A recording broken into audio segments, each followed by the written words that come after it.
there, my name is Anna. If you're new here, welcome and thank you so much for stopping by. I am going to be doing some microgreens today. I'm very excited.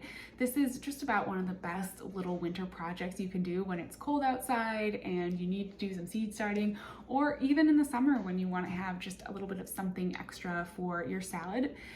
Doing microgreens is a great little project and super delicious. So what I'm going to do today is just one really easy, simple kind of microgreens. I'm going to be growing some arugula. You can grow kind of whatever you want as far as greens grow. You will notice that garden centers definitely have different greens that they'll sell as microgreens, and that's usually just because it's a better variety for a microgreen. Not everything grows well as a microgreen, but a lot of your classic lettuces, kales. I'm gonna do arugula today because I just actually love arugula in general, and I thought it would just be delicious as a microgreen. But the seeds are the same. This is the same as arugula that you would grow just out in your garden, but they just package it in a nice big container with lots and lots of seeds, because for microgreens, you're gonna need a lot of seeds. The next thing you need for microgreens is some soil and a container. There are different ways of growing microgreens, but I'm just gonna be using some seed starting mix. I've pre-moistened this so it's already ready to go. And then I have this little microgreens container. I've got it from Amazon, I think. I've actually used it for a lot of different things and different little seedlings. But yeah, I just found it on Amazon and it's worked really well. It's got one tray that has drainage holes in it. This is where the soil is gonna go.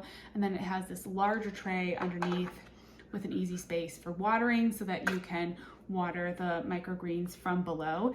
That definitely helps.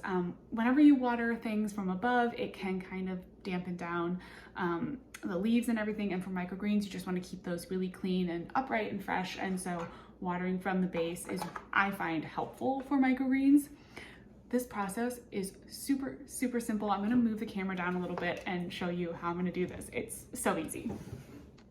All right, sorry about this lighting. We've got a beautiful sunny day today. I'm just putting the soil into the base of this container, and I'm just gonna keep just a little bit, half an inch. Not a lot of soil. You do not need much soil for this kind of a project. These plants are not going to live in here for very long. Basically, we just need enough for it to take root. I'm gonna press it down, keep things as tidy as I can, and I'm gonna go wash my hands real fast. Okay, so now I'm just gonna open this container of seeds. I'm going to sprinkle them in, and one of the things that is kind of key is to make a nice thick layer of seeds. This is definitely not a time to be sparing on seeds, and every time I do this, I don't put enough seeds in the container, so definitely be liberal. You want to have a really thick, oops, try not to spill them, but you want to have a nice thick layer of seeds. See if you can see that. And this is also why you pack down the soil. I probably could have done an even better job of that, and it would have made this look a lot better.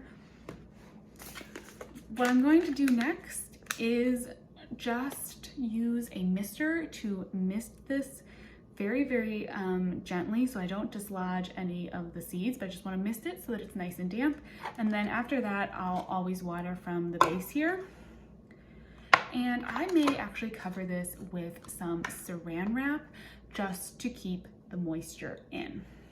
So after I mist it, I'm just gonna take a little bit of this plastic wrap, and I'm gonna cover it just for while the seeds are germinating. I'm not even going to like make it super tight on there. I want to keep a little bit of airflow, but this just kind of helps a little bit of that like greenhouse effect to keep, you know, just to keep it from drying out too much. The nice thing about being able to water from the base down here is it makes it super, super easy to keep a little bit of water in there and keep them from drying out.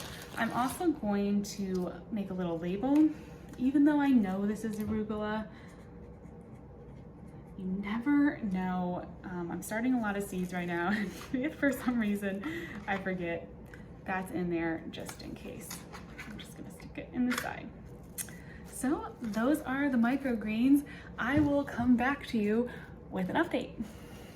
All right, so it has been 1 week and here are the microgreens looking full and delicious. They are ready to go. I just need to take some scissors and harvest them, just snipping off at the base and leaving the roots and all that in the container.